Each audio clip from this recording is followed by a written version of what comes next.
जय हिंद। स्वागत है आपका हमारे और एक नई यूट्यूब वीडियो पे। तो आज का टॉपिक हम लोग का एक नया टॉपिक रहने वाला है। अभी हम लोग हिस्ट्री ऑफ चाइना जापान नहीं कर रहे हैं। हिस्ट्री ऑफ चाइना जापान का कुछ-कुछ क्वेश्चन आप लोग का हो चुका है। तो जो भी नहीं देखे वो प्लेलिस्ट में जाके हिस्ट्री ऑफ चाइना जापान देख सकते हैं। आज हम लोग का टॉपिक रहने वाला है बीए पार्ट 3 का पेपर 7, ठीक है, जो कि है history of USA. History of America का आज का टॉपिक रहने वाला है। और आप लोग का जल्द ही एग्जाम भी होने वाला है, तो ये क्वेश्चन जो है आप लोग के लिए बहुत इंपॉर्टेंट रहेगा। क्वेश्चन क्या है? क्वेश्चन है वुड्रो विल्सन का गृह नीति का व्याख्या करना है। वुड्रो विल्सन का गृह नीति गृह नीति ये वुड्रो विल्सन से रिलेटेड आप लोग को दो तीन क्वेश्चन देखने को मिलेगा। एक तो गृह नीति से रिलेटेड हो गया, और एक विदेश नीति हो गया, और पेरिस शांति सम्मेलन में वुड्रो विल्सन की भूमिका क्या है उससे रिलेटेड एक क्वेश्चन हो गया। तो ये जो टॉपिक है वुड्रो विल्सन से रिलेटेड जो भी टॉपिक है, मतलब प्रथम विश्व युद्ध में भी ये वाला टॉपिक इंक्लूडेड है। तो ये वाला आप लोग को बहुत हेल्पफुल करेगा। सिर्फ बीए पार्ट 3 में ही हेल्पफुल नहीं रहेगा, आगे के लिए भी आप लोग के लिए बहुत ज़्यादा हेल्पफुल रहेगा। जब आप लोग वर्ल्ड हिस्ट्री पढ़िएगा, वर्ल्ड हिस्ट्री जब पढ़िएगा तब भी आप लोग के लिए बहुत हेल्पफुल रहेगा। पेरिस शांति सम्मेलन तब अच्छा से आपको समझ में आएगा, और फर्स्ट वर्ल्ड वॉर समझ में आएगा। अमेरिका का रोल फर्स्ट वर्ल्ड वॉर में क्या रहा, कैसे रहा, वो आपको अच्छा से समझ में आ जाएगा।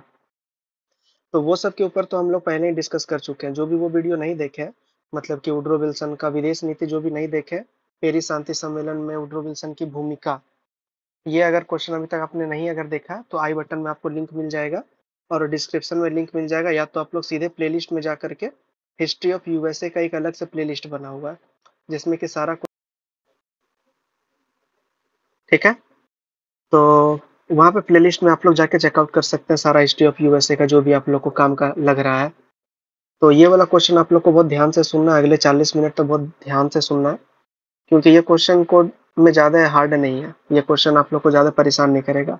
बस इसमें ये करना है कि वुड्रो विल्सन ने अपना अमेरिका को सुदृढ़ करने के लिए, अमेरिका को एक पावर में लाने के लिए, अमेरिका का शासन व्यवस्था को अच्छा करने के लिए, अमेरिका का लोकतंत्र को अच्छा करने के लिए, अमेरिका का श्रम शक्ति को बढ़ाने के लिए वुड्रो विल्सन ने क्या-क्या कदम उठाए। ये ये मेन हम लोग का टॉपिक है। मेन मुद्दा ये है कि अमेरिका का उत्थान के लिए वुड्रो विल्सन ने क्या-क्या किया, और जो-जो अमेरिका का उत्थान करने के लिए वुड्रो विल्सन ने किया वही उसका हो गया गृह नीति। ठीक है? उम्मीद करते हैं ये माजरा आपको समझ में आ गया होगा कि हम लोग आज को क्या चीज़ के बारे में बात करने वाले हैं। तो एकदम निफ़िक्र होके आप लोग को एक-एक पॉइंट आप लोग को क्लियर हो जाएगा। बहुत है इसमें, 12 पॉइंट हम लोग लगभग आज को डील करने वाले हैं, 12 पॉइंट। तो इसीलिए आप लोग धैर्य से बने हुए रहिएगा, अच्छा से हम लोग इसको कवर करते हैं। ठीक है? क्या हो रहा है? अच्छा, ठीक है। तो सबसे पहले क्या है? सबसे पहले वुड्रो विल्सन का आप लोग को तो इस तरह का क्वेश्चन यदि दिखेगा तो आप लोग को भूमिका तो लिखना पड़ेगा सबसे पहले। भूमिका में आप लोग क्या लिख सकते हैं? भूमिका में वुड्रो विल्सन से रिलेटेड आप लोग को भूमिका लिखना है, ठीक है? वुड्रो विल्सन से रिलेटेड, मतलब वुड्रो विल्सन। और ये भूमिका आप लोग का तब रेडी हो पाएगा जब पूरा का पूरा आंसर आप लोग को पता होगा, क्योंकि भूमिका जो है पूरा आंसर पढ़ने के बाद, समझने के बाद भूमिका रेडी किया जाता है। ठीक है? तो अभी देखिए भूमिका में क्या किया गया। वुड्रो विल्सन 1856 से 1924 इसका जन्म हुआ था। पिछला वीडियो में भी हम बता ही चुके थे, 1856 में इसका जन्म हुआ था। ठीक है? इसके पापा क्या थे? कॉन्टिनेंटल आर्मी के हिस्सा थे इसके पापा, और कॉन्टिनेंटल आर्मी के हिस्सा रहे थे, इसीलिए जो है वुड्रो विल्सन इसके साथ-साथ घूमा करते थे। आर्मी में मतलब क्या होता है कि इधर-उधर ट्रांसफर होते रहता है आर्मी वालों का। तो जो वुड्रो विल्सन थे उसके पापा चूँकि कॉन्टिनेंटल आर्मी में थे, इसीलिए उनका ट्रांसफर इधर-उधर होते रहता था। तो उनके साथ ही जो है वुड्रो विल्सन भी इधर-उधर घूमते थे। घूमते थे का मतलब ये है कि जहाँ पे वुड्रो विल्सन के पापा का जहाँ पे पोस्टिंग होता था वहाँ पे वुड्रो विल्सन वहाँ वो जाते थे। तो इससे क्या हुआ कि अमेरिका का सब जगह का स्थिति उनको पता था। दक्षिण का स्थिति पता था, उत्तर का स्थिति पता था। जहाँ-जहाँ उसके पापा जाते थे उस सारा जगह का राजनीतिक स्थिति को वुड्रो विल्सन को पता था कि कहाँ पे क्या हो रहा है, और कहाँ पे क्या कमी है, क्या खामी है, सब कुछ उसको पता था। ठीक है? तो यही बात इसमें किया गया। 1919 में जो है नोबेल पुरस्कार भी वुड्रो विल्सन को मिला, शांति के लिए नोबेल पुरस्कार। शांति के लिए नोबेल पुरस्कार वुड्रो विल्सन को कब मिला? 1919 में। और ये बात पेरिस शांति सम्मेलन का ही हो रहा। पेरिस शांति सम्मेलन के बाद ही वुड्रो विल्सन को शांति में का नोबेल पुरस्कार मिलता है। ठीक है? ये बात ध्यान देना है कि नोबेल पुरस्कार मिला है इनको। उचित स्थान प्रदान करने के लिए उन्होंने लीग ऑफ नेशन को भी उचित स्थान प्रदान करने के लिए भरसक प्रयास किया। ये सब जो बीच-बीच में टर्म आ रहा है ना, शांति के लिए नोबल, लीग ऑफ नेशन, ये सब इसका विदेश नीति के बारे में चर्चा होगा ना, तो वहाँ पे आप लोग को ये सब देखने को मिलेगा, जो कि हम आपको ऑलरेडी बता चुके हैं विदेश नीति पूरा का पूरा। विदेश नीति के ऊपर भी लगभग 40-45 मिनट का वीडियो पड़ा हुआ है, विदेश नीति वुड्रो विल्सन का, आप लोग वहाँ से पढ़ सकते हैं। तो ये हो गया आप लोग का पहला सेक्शन। उसका देखिए राष्ट्रपति के रूप में दूसरे कार्यकाल के दौरान महिलाओं के अधिकारों का वोट अमेरिका संविधान में 19वां संशोधन के माध्यम से वैध किया गया। मतलब जो महिला का जो वोटिंग का अधिकार है, उसको 19th अमेंडमेंट के द्वारा जो है उसको महिलाओं को वोटिंग का अधिकार को वैध कर दिया गया। और एक बात इसके बारे में जानने वाली बात है कि गृह युद्ध के बाद दक्षिण का स्थिति को जानने वाला ये पहला राष्ट्रपति रहा। ठीक है। महत्वपूर्ण आर्थिक, राजनीतिक और सामाजिक उथल-पुथल, अमेरिका गृह युद्ध और घायल सैनिकों के पीड़ित के विनाश को देखा। तो ये देखने वाला बात तो हम लोग कर चुके हैं कि कॉन्टिनेंटल आर्मी का चूंकि वो हिस्सा हुआ करता था, इसीलिए उनके पापा हिस्सा हुआ करते थे और वो भी साथ में घूमते फिरते थे, तो उनको भी सब कुछ नॉलेज हो गया था। ठीक है। उन्होंने महत्वपूर्ण आर्थिक, राजनीतिक और सामाजिक उथल-पुथल, अमेरिका गृह युद्ध, घायल सैनिक और पीड़ितों का विनाश को देखा था इधर-उधर जाके। विल्सन ने भ्रष्टाचार के खिलाफ सुधार कार्यक्रम को लागू किया। श्रमिकों का मुआवजा मुद्दा, जो अभी हम स्टार्टिंग में बताया आपको, श्रमिकों के बारे में इसने सोचा। उनके काम ने उन्हें डेमोक्रेटिक राष्ट्रपति के पद पर उपयुक्त उम्मीदवार बना। गृह युद्ध के बाद विल्सन दक्षिण में जन्म लेने वाला पहला राष्ट्रपति बना। इसके बारे में भी अभी हम बताएं कि गृह युद्ध के बाद, अच्छा आप लोग एक बार कमेंट कीजिएगा कि गृह युद्ध, अमेरिका में गृह युद्ध कब हुआ था। इसके ऊपर अभी वीडियो बन चुका है, इसके ऊपर भी हम लोग डिस्कस कर चुके हैं अमेरिका का गृह युद्ध। ठीक है। तो आप लोग कमेंट करना है कौन सा ईयर में अमेरिका का गृह युद्ध हुआ था। तो ये गृह युद्ध के बाद अमेरिका का दक्षिण में जन्म लेने वाला पहला राष्ट्रपति वुड्रो विल्सन रहता है। ठीक है। इसमें तो कोई दिक्कत नहीं है। और एक बात याद रखने वाला बात है कि ये डेमोक्रेटिक पार्टी से ये राष्ट्रपति बनते हैं। ठीक है। डेमोक्रेटिक पार्टी, ये आप लोग को ऑब्जेक्टिव में पूछा जा सकता है कि वुड्रो विल्सन किस पार्टी के थे, तो वो डेमोक्रेटिक पार्टी के थे। तो उम्मीद करते हैं ये जो आप लोग का भूमिका था, भूमिका आप लोग को उम्मीद करते हैं समझ में आ गया होगा। भूमिका में हम लोग ज्यादा कुछ बात नहीं किए, भूमिका में बस ये बात की है कि उसका जन्म कहाँ हुआ, वुड्रो विल्सन का जन्म कहाँ हुआ। वो कॉन्टिनेंटल आर्मी उसके पापा थे, इसलिए वो सभी जगह के हालात से परिचित था। 1919 में नोबेल पुरस्कार मिला था उनको और लीग ऑफ नेशन के लिए भरसक प्रयास किया गया था उनके द्वारा। ठीक है। भ्रष्टाचार के विरुद्ध वो लड़ने का भी प्रयास कर रहा था। श्रम शक्ति को बढ़ाने का प्रयास किया जा रहा था। महिलाओं को वोटिंग का अधिकार दिलाने का प्रयास किया जा रहा था। तो क्या आप लोग को ये सब जो काम किया जा रहा है, श्रम शक्ति को बढ़ाना, महिलाओं को वोटिंग, भ्रष्टाचार को खत्म करना, लोकतंत्र को बढ़ावा देना, तो क्या आप लोग को नहीं लगता है कि यही सब गृह नीति है इसका? वुड्रो विल्सन का यही सब तो गृह नीति है। गृह नीति में और हम लोग क्या बात करेंगे? गृह नीति में बस यही सब के बारे में बात करना है हम लोग को। अब हम लोग क्या करते हैं, एक एक करके सब कुछ को डील करते हैं कि गृह नीति में क्या क्या हम लोग को कवर करना है। ठीक है। तो उम्मीद करते हैं भूमिका में आप लोग को दिक्कत नहीं होना चाहिए। अब देखिए नई आजादी की अवधारणा, इस सबसे पहला पॉइंट है नई आजादी की अवधारणा। तो नई आजादी की अवधारणा क्या था? तो देखिए वुड्रो विल्सन जब राष्ट्रपति नहीं बने, तो उनका राष्ट्रपति बनने से पहले वुड्रो विल्सन का ये कहना था, राष्ट्रपति के एक्चुअली में वो राष्ट्रपति के प्रचार प्रसार में भी वो ये बात कहते हैं कि जो अभी प्रेजेंट में सरकार है वो जनता को नहीं देख रहा है, वो अपना स्वार्थ के ऊपर काम कर रहा है। जनता को कुचलने का काम किया जा रहा है, सरकार अपना स्वार्थ के ऊपर काम कर रहा है। तो वुड्रो विल्सन ने अपना निर्वाचन जो रैली होता है, तो वो सब में निर्वाचन रैली में वो सरकार की निंदा करते हैं और वो ये भी कहते हैं कि जब हमारा पार्टी बनेगा तो हम लोग जनता को खूब समर्थन देंगे, जनता के भलाई के लिए काम करेंगे। तो यही बात को वो नई आजादी की अवधारणा बोलते हैं कि अब जनता लोग जो है अपना पूर्ण आजादी को स्वीकार करेगा, जनता लोग में पूर्ण आजादी की भावना को बढ़ावा दिया जाएगा। ठीक है। जब वो शपथ लेते हैं, वुड्रो विल्सन जब शपथ लेते हैं तो वो ये कहते हैं कि यह विजय दिवस नहीं है, अपितु यह समर्पण दिवस है। जब वो शपथ लेते हैं तो उनका पद ग्रहण जब करते हैं तो वो क्या बोलते हैं, यह विजय दिवस नहीं है, अपितु यह समर्पण दिवस है। हम मानव कल्याण के लिए कुछ करना चाहिए, हमें मानव कल्याण के लिए कुछ करना चाहिए। यही है वुड्रो विल्सन का नई आजादी की अवधारणा। नई आजादी की अवधारणा सीधे सीधे आप लोग जनता से इसको रिलेट कर सकते हैं कि जनता को स्वतंत्रता देना, जनता को समानता देना, जनता को नया आजाद कर देना, और सरकार का स्वेच्छाचारी नीति से उनको मुक्त कर देना, यही है इनका नई आजादी की अवधारणा, यही है। ठीक है, उम्मीद करते हैं पहला पॉइंट आप लोग को समझ में आ गया होगा। अच्छा एक बात और, ये जो इधर में जो लिखा है, ठीक है, इधर में जो लिखा गया इसका आप लोग को टेंशन नहीं लेना, ये आपको टेलीग्राम में पीडीएफ में आप लोग को दे दिया जाएगा। ठीक है, टेलीग्राम में आप लोग जुड़ जाइएगा सभी को, डिस्क्रिप्शन में आपको टेलीग्राम का लिंक मिल जाएगा, वहां पे आप लोग को इसका पीडीएफ मिल जाएगा, तो वहां से आप लोग जाके देख सकते हैं। ऑलरेडी डाल चुके हैं, वहां पे जाके आप लोग को बस जाके डाउनलोड करना है। ठीक है, यहाँ पे आप पूरा समझ लीजिए कि क्या है नहीं है, और वहां पे जाके आप लोग पढ़ लेना, तो आप लोग का ये टॉपिक क्लियर हो जाएगा अच्छा से, कोई दिक्कत वाली बात नहीं है।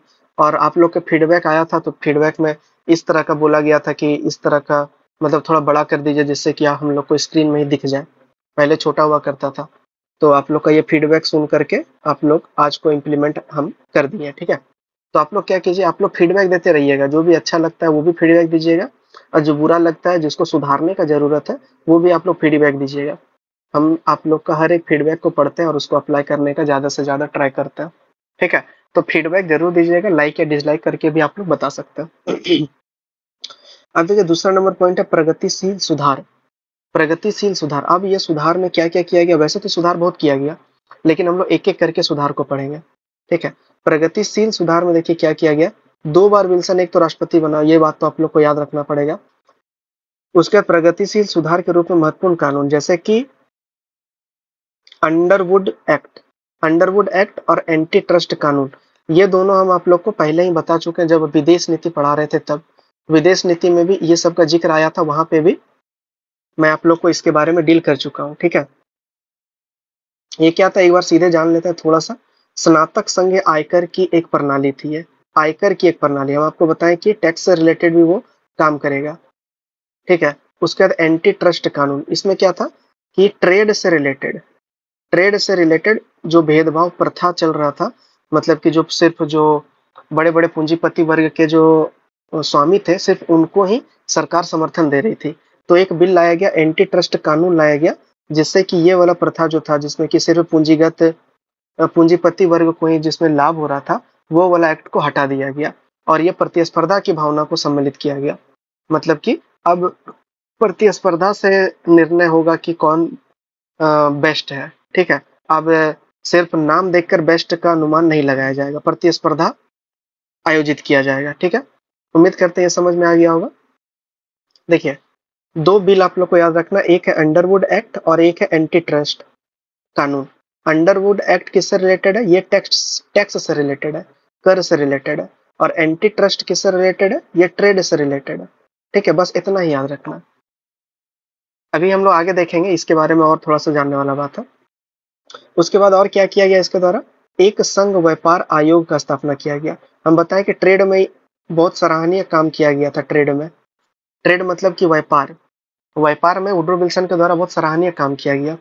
उसके बाद क्या किया गया, बाल श्रम निषेध कानून लाया गया, मतलब कि अब जो है बाल श्रम निषेध होगा, पहले जो मनमाना तरीका से हुआ करता था अब वो नहीं होगा। अच्छा, हम लोग के संविधान में भी, इंडियन संविधान में भी बाल श्रम निषेध के बारे में एक आर्टिकल है, आप लोग क्या कमेंट करके बता सकते हैं कि वो आर्टिकल कितना नंबर पे है, ये आप लोग को कमेंट करना है कि बाल श्रम कानून कितना नंबर पे आता है। ये फंडामेंटल राइट में आता है, 12 से 35 के बीच में आता है। ठीक है, इतना आपको हिंट्स दे देते हैं, 12 से 35 के बीच में ये आता है।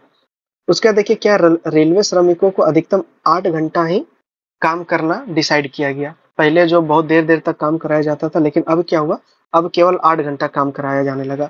और ये ऐसा क्यों किया गया, ये भी हम लोग आगे देखने वाले हैं कि ऐसा क्यों किया गया। ठीक है, तो उम्मीद करते हैं ये वाला पॉइंट भी आप लोग को क्लियर हो गया होगा कि प्रगतिशील सुधार में वुड्रो विल्सन के द्वारा क्या क्या किया गया। क्या क्या किया गया, एक तो टैक्स से रिलेटेड एक कानून लाया गया जिसको कि अंडरवुड एक्ट बोला गया, और एक ट्रेड से रिलेटेड कानून लाया गया जिसको कि एंटी ट्रस्ट कानून बोला गया। ठीक है, उसके बाद श्रमिकों को 8 घंटा का काम दिया गया, बाल श्रमिकों को निषेध किया गया, एक व्यापार आयोग का गठन किया गया जो कि व्यापार को देख रेख करेगा कि व्यापार सही ढंग से चल रहा है कि नहीं चल रहा है। तो उम्मीद करते हैं ये 2 नंबर पॉइंट भी आप लोग का क्लियर हो गया होगा। अब देखिए तीसरा नंबर पॉइंट है लोकतंत्र विश्वास। मैं आपको पहले ही बता चुका हूँ, लोकतंत्र के ऊपर भी काम किया जाएगा, वुड्रो विल्सन के द्वारा लोकतंत्र के ऊपर भी काम किया जाएगा, क्योंकि लोकतंत्र का समर्थक वुड्रो विल्सन बहुत ज्यादा लोकतंत्र का समर्थक था, और ये बात उनके भाषण से भी झलकता था कि वुड्रो विल्सन लोकतंत्र का समर्थन करते हैं। जैसे कि आप लोग जस्ट अभी थोड़ा देर पहले क्या बताया मैंने कि वो बोलते थे कि सरकार जो है स्वार्थी हो चुकी है, सरकार अपना स्वार्थ को पूरा सिर्फ कर रही है, जनता को देख रेख नहीं कर रही है। तो इससे क्या पता चलता है वो लोकतंत्र का समर्थन में, वो जनता के पक्ष में बोल रहे हैं, इसका मतलब ये है। तो विल्सन लोकतंत्र में विश्वास था जो कि उनके भाषण से ही परिलक्षित होता था। इसको मतलब कि लागू करने के लिए क्या किया गया, टैरिफ टैरिफ प्राकृतिक साधनों को परीक्षण और बैंकिंग के संबंध में कार्यवाही करने तथा देश के आर्थिक हितों को विनियमित करने के लिए आवश्यकता गृह युद्ध और घायल सैनिकों सॉरी कार्यवाही करने के लिए देश में आर्थिक हितों को बढ़ावा देने का कार्य किया गया। मतलब कि देखिए ये वाला ऐसे समझ में नहीं आएगा, ये वाला जब आगे बढ़ेंगे ना तब समझ में आएगा। ये देखिए अभी जो टैरिफ टैरिफ अभी जो नाम अभी हम लोग देखे, टैरिफ एक तरह का कर हुआ करता था, ठीक है। तो इसको लिए क्या किया गया, एक विशेष अधिवेशन बुलाया गया। विशेष अधिवेशन का मतलब यह है कि जब संसद का सत्र नहीं चल रहा होता और तभी कुछ यदि राष्ट्रपति को करना होता है संसद, तब वो विशेष परिस्थिति में विशेष जो है सत्र बुलाया जाता है, ठीक है। तो विशेष सत्र बुला करके टैरिफ में संशोधन किया गया और ये किया गया 1913 में, ये याद रखना। 1913 में विशेष सत्र बुला करके कांग्रेस का विशेष सत्र बुलाया गया और उसमें टैरिफ में संशोधन किया गया। क्या क्या किया गया, तो 958 ये एक डाटा याद कर लेना आपको। 958 वस्तु पर कर में कमी कर दिया गया। 958 में टैक्स जो है वो रिड्यूस कर दिया गया, ठीक है। और 100 से अधिक वस्तुओं में कर को समाप्त कर दिया गया। एक फेडरल फेडरल कर व्यवस्था का स्थापना किया गया। फेडरल कर व्यवस्था में महत्वपूर्ण परिवर्तन हुआ। उसका क्या है, कर का भार उचित जनता पर डाला गया, ठीक है। तो ये टैरिफ में ऐसा ऐसा संशोधन किया गया। अरे अब देखिए पीछे आते हैं, अब हम लोग पीछे आते हैं, अब समझ में आएगा कि ये वाला क्या कहानी है। एक सेकंड इसको मिटाते हैं थोड़ा सा। अब देखिए इसका क्या कहानी है, लोकतंत्र में विश्वास। तो वुड्रो विल्सन लोकतंत्र में विश्वास रखते थे जिनको जो कि उसके भाषण से भी परिलक्षित होता था। इसको पूरा करने के लिए उसने क्या किया, टैरिफ जो कानून है उसमें संशोधन किया गया और प्राकृतिक साधन को परीक्षण और बैंकिंग का संबंध में भी सुधार किया गया, ठीक है। और क्या क्या सुधार किया गया, ये वाला हम लोग यहाँ पे देखें। 958 वस्तु को कर में कटौती कर दिया गया। 100 से अधिक वस्तु को कर सीधा सीधा माफ कर दिया गया। अब फेडरल कर व्यवस्था महत्वपूर्ण परिवर्तन लाया गया और कर का भार उचित जनता पर डाला गया। इसका मतलब क्या है, कर का भार उचित जनता पर डाला गया। इसका मतलब यह है कि पहले जो आप लोग स्टार्टिंग में पढ़े, जो कि पहले पूंजीगत लोग को जो ज्यादा बेनिफिट दिया जाता था, इसका मतलब यह है कि वो लोग ज्यादा टैक्स पे नहीं करते थे। पूंजीपति वर्ग वो लोग था लेकिन वो लोग ज्यादा टैक्स पे नहीं करता था। लेकिन जो वुड्रो विल्सन है टैरिफ एक्ट में संशोधन ला करके वो क्या किया कि सब में जो है जो जितना कर दे सकता है, जितना जिसका हिस्सा बैठता है, टैक्स का जितना हिस्सा बैठता है उसको उतना भार जो है दे दिया गया। तो ये एक बड़ा कदम उठाया गया वुड्रो विल्सन के द्वारा, आप सोच समझ सकते हैं। तो ठीक है, तो इसी तरह करके हम लोग का 1, 2 और 3 पॉइंट हम लोग का क्लियर हो गया होगा। उम्मीद करते हैं 1, 2, 3 पॉइंट में आप लोग को दिक्कत नहीं हुआ होगा। पहला नंबर पॉइंट क्या था, पहला नंबर नई आजादी से रिलेटेड था, नई आजादी। दूसरा नंबर क्या था, प्रगतिशील सुधार, उसने सुधार क्या क्या किया जिसमें कि हम लोग श्रम सभ्यता के बारे में देखें। और तीसरा नंबर क्या था, लोकतंत्र के बारे में था कि लोकतंत्र में विश्वास, लोकतंत्र को कैसे बचाया जाए। वुड्रो विल्सन के द्वारा ये प्रयास किया गया, ठीक है। अब देखिए नेक्स्ट पांचवा नंबर, बैंकिंग सुधार। बैंकिंग सुधार फेडरल एक्ट, बैंकिंग सुधार में भी बहुत बड़ा परिवर्तन किया गया। बड़ा परिवर्तन क्या किया गया, अमेरिका को 13 खंड में बांट दिया गया। एक एक्ट पारित किया गया 1913 में। तो 1913 में देख सकते हैं 2 एक्ट पारित हुआ। एक टैरिफ एक्ट भी पारित हो रहा है, टैरिफ एक्ट में संशोधन किया जा रहा है, और एक क्या हो रहा है, बैंकिंग के लिए एक कर सुधार आ रहा है। बैंकिंग के लिए रिजर्व बैंक एक्ट पारित किया गया। क्या पारित किया गया, रिजर्व बैंक एक्ट पारित किया गया और एक टैरिफ। तो 1913 में 2 कर, ये दोनों आप लोग को याद रखना पड़ेगा, ठीक है। उसके बाद ही आप लोग अच्छा आंसर मतलब लिख सकते हैं। तो अब देखिए ये वाला कर क्या था, ये वाला एक्ट क्या था, 1913 में जो एक्ट था वो क्या था। तो ये एक्ट क्या था कि 1913 में क्या किया गया, अमेरिका को 12 खंड में विभाजित कर दिया गया। देश को जो है 12 खंडों में विभाजित कर दिया गया और प्रत्येक खंड में फेडरल रिजर्व बैंक का स्थापना किया गया। फेडरल रिजर्व बैंक का जो है प्रत्येक खंड में स्थापना किया गया। और ये क्या करता था, ये देखरेख करता था। ये फेडरल रिजर्व जो प्रत्येक खंड में बनाया गया था 12 गो, ये क्या करता था, ये पूरा का पूरा बैंकिंग सिस्टम का देखरेख करता था। जिसमें कि सेक्रेटरी ऑफ ट्रेजरी जो है, मतलब कि ट्रेजरी जो कोष जो है उसका प्रमुख हुआ करता था। उसके बाद देखिए controller of currency, secretary of treasury, controller of currency, राष्ट्रपति द्वारा नामित 5 अन्य सदस्य। मतलब कि ये जो फेडरल रिजर्व बैंक है, इसमें टोटल 7 सदस्य होता था। टोटल 7 सदस्य जो कि पूरा बैंकिंग सिस्टम को देखता था।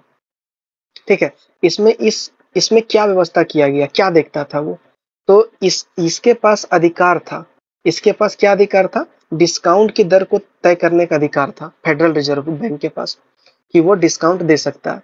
सभी नेशनल बैंक को इस प्रणाली का अंग के रूप में कार्य करना था। अब इसको जो है इंडिया के टर्म में आप लोग इसको समझ सकते हैं, इंडिया के टर्म में। ठीक है। जैसे कि इंडिया सभी बैंकों पर नियंत्रण कौन करता है, आरबीआई करता है, रिजर्व बैंक ऑफ इंडिया करता है। तो उसी प्रकार अमेरिका में भी आरबीआई एक है, आरबीआई नहीं, reserve bank, federal reserve bank है, आरबीआई नहीं है, फेडरल रिजर्व बैंक। तो ये जो है इसको सभी बैंकों से लिंक कर दिया गया कि किसी को बैंक को यदि कोई जरूरत होगा तो पहले वो फेडरल बैंक ऑफ थे फेडरल रिजर्व बैंक को वो बोलेगा। ठीक है।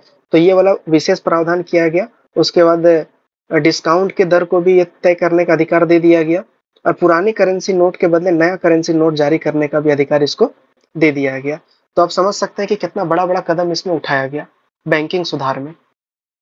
बैंकिंग सुधार में कितना बड़ा बड़ा कदम उठाया गया।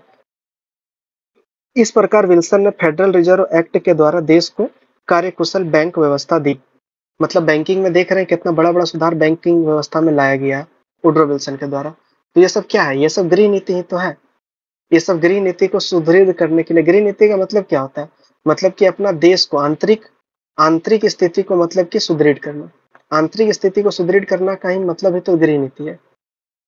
तो आंतरिक स्थिति को ये सुदृढ़ कर रहा है, बैंक को सुदृढ़ कर रहा है, इसका मतलब आधुनिकीकरण कर रहा है बैंक अथे। उसके बाद हम लोग देखें लोकतंत्र का समर्थन कर रहा है। उसके बाद नई योजना ला रहा है। उसके बाद प्रभावित योजना ला रहा है। तो बहुत तरह तरह का गृह नीति में हम लोग अभी तक पढ़ चुके हैं। अब देखिए एंटी ट्रस्ट कानून, जो हम पहले बताए आप लोग को कि ये आगे भी आने वाला है।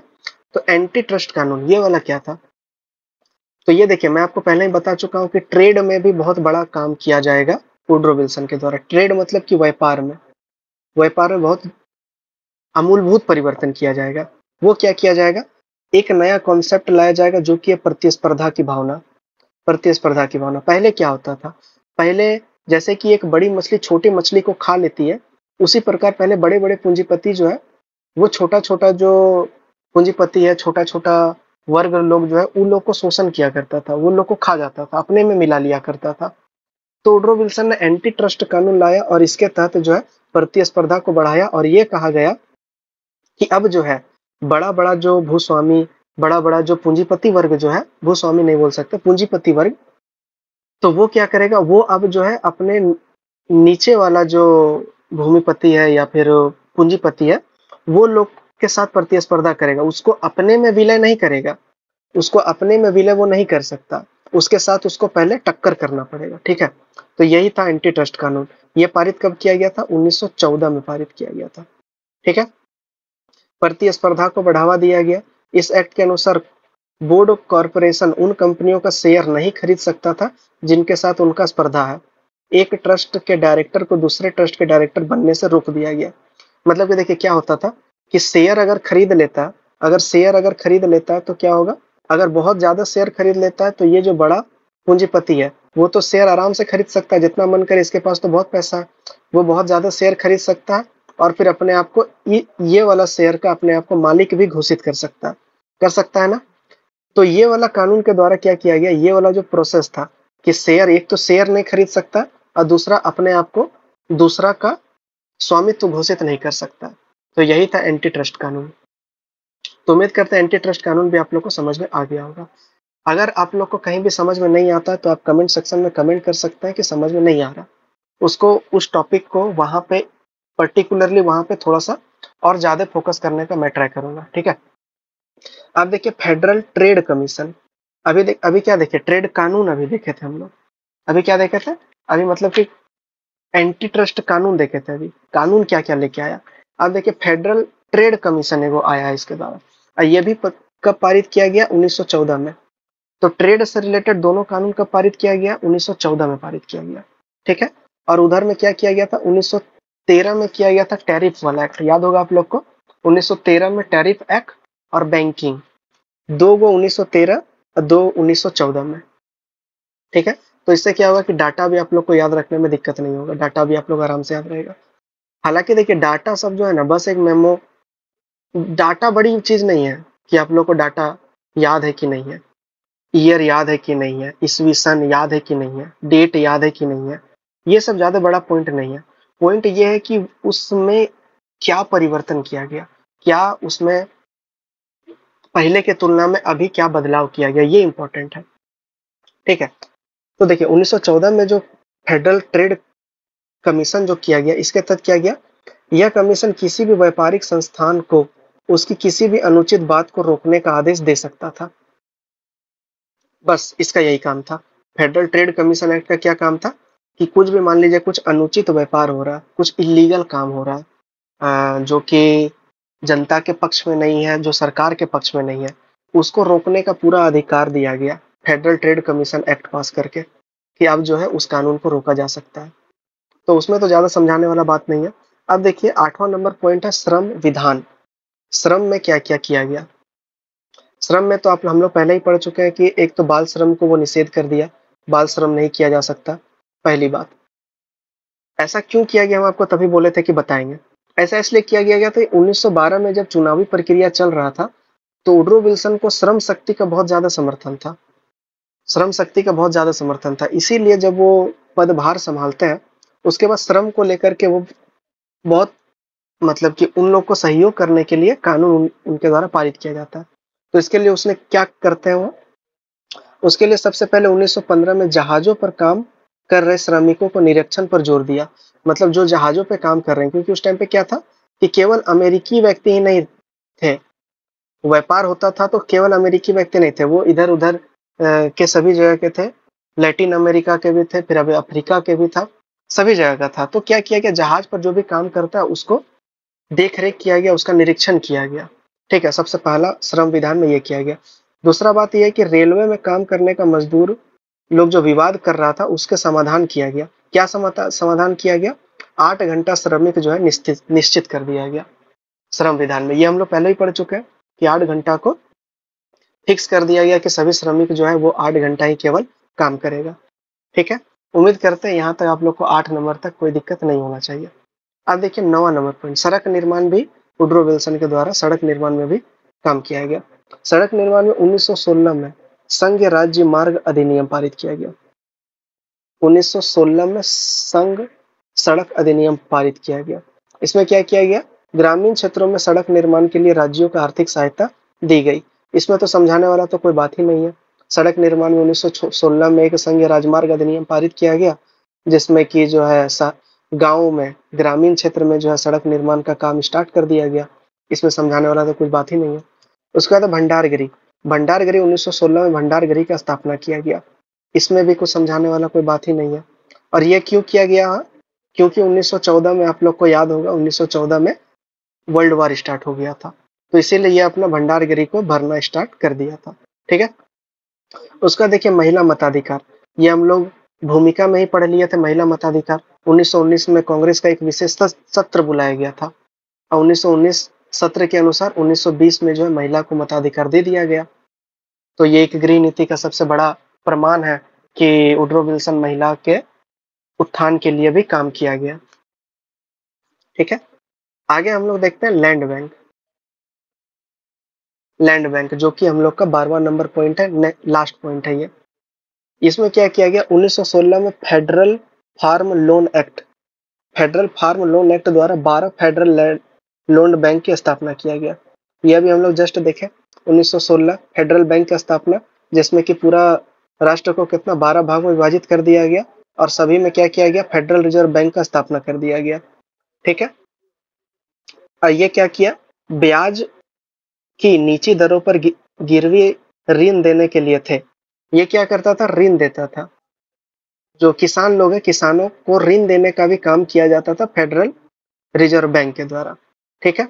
अभी जैसे कि हम लोग का गवर्नमेंट को यदि कोई भी चीज माफ कराना है, किसान का ऋण माफ कराना है, तो गवर्नमेंट सीधे आरबीआई को पैसा दे देता है। आरबीआई को पैसा दे देता है और वो किसानों का, फिर आरबीआई किसानों का जो है ऋण भुगतान करता है। ठीक है। उसके बाद आरबीआई अपना अपना जो भी बैंक है वो उसको अपना पैसा ट्रांसफर करता है, फिर वो बैंक जो है ऋण माफ करता है। तो इसी तरह का ये वाला भी कंडीशन था। ठीक है। प्रथम विश्व युद्ध के दौरान देश की आर्थिक स्थिति बिगड़ रहा था, अतः गृह नीति में आर्थिक स्थिति को सुधारने पर भी बल दिया गया। ठीक है। तो आर्थिक स्थिति को सुधारने के लिए बैंक की स्थिति को ठीक किया गया, लैंड बैंक लाया गया, फेडरल रिजर्व बैंक लाया गया, और भी तरह तरह का काम किया गया। भंडार गृह का ही स्थापना किया गया प्रथम विश्व युद्ध को देखते हुए। तो बहुत कुछ जो है ना, अमेरिका का जो गृह नीति है या विदेश नीति है, वुडरो विल्सन का टाइम पीरियड में बहुत हद तक जो है प्रथम world war, first world war प्रभावित करता। चाहे वो गृह नीति की बात करें, गृह नीति की बात करें, और चाहे विदेश नीति की बात करें, ये दोनों नीति में जो है प्रभाव, वर्ल्ड वार का प्रभाव बहुत ज्यादा देखने को मिलता है, जो कि 1914 से 18 तक रहता है। और वुडरो विल्सन का काल यही रहता है। पूरा वर्ल्ड वार के बीच में वुडरो विल्सन का ही काल रहता है। जो वर्ल्ड वार खत्म हो जाता है उसके बाद पेरिस शांति सम्मेलन, जो कि 1919 वाला जो था, वहां पे एक शांति का मसीहा बन के वुडरो विल्सन जाते हैं। इसीलिए शांति का नोबेल पुरस्कार उनको 1919 में उनको दिया गया है। ठीक है। तो इस तरह करके हम लोग का ये टॉपिक खत्म हो जाता है। अब हम लोग इसका निष्कर्ष देख लेते हैं। वास्तव में वुडरो अपने समय का महान नेता ही नहीं वरन एक उल्लेखनीय सुधारक भी था। एक तरफ जहां उन्होंने राष्ट्रसंघ के निर्माण में कटिबद्धता व विश्व शांतिवादी विचार के लिए शांति का नोबेल पाया, वहीं दूसरी तरफ गृह नीति में भी उनका सुधार उल्लेखनीय व प्रासंगिक है। ठीक है। इस तरह करके हम लोग का आंसर एंडिंग हो जाता है। ये वाला आंसर को और बेहतर ढंग से आप लोग को समझने के लिए, जो मैं आप लोग को स्टार्टिंग में एक वीडियो के बारे में बता रहा था कि वुडरो विल्सन का विदेश नीति, वहां से जाके आप वुडरो विल्सन का व्यक्तित्व को समझ सकते हैं। वहां पे आप लोग को ज्यादा डिटेल में मैं आपको बताया हूँ कि वुडरो विल्सन का व्यक्तित्व के बारे में, वुडरो विल्सन का क्या प्रतिष्ठा था, वुडरो विल्सन का क्या साख था, संपूर्ण विश्व अमेरिका को किस नजर से देख रहा था जब वुडरो विल्सन शांति सम्मेलन में गए थे। ठीक है। तो वो वाला पढ़ने के बाद यदि आप ये पढ़ते हैं, या ये पढ़ने के बाद वो पढ़ते हैं, दोनों को एक साथ इंटीग्रेट करके यदि आप लोग पढ़ते हैं, तो आप लोग को ये वुडरो विल्सन का जो टॉपिक है ये आप लोग को बहुत फायदा पहुंचाएगा।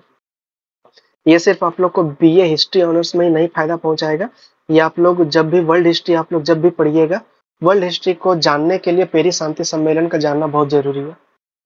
क्योंकि वहीं से आप लोग को सेकेंड वर्ल्ड वार भी कनेक्ट होगा, वहीं से आर्थिक मंदी भी कनेक्ट होगा, सब कुछ वहां से कनेक्ट हो जाएगा। तो इसीलिए मैं आप लोग को बार बार सजेशन दे रहा हूँ कि वो वाला पढ़ने के लिए। और मैं जो सजेशन देता हूँ वो आप लोग को बहुत बेनिफिशियल चीज ही आप लोग को बताने का ट्राई करता है। ठीक है।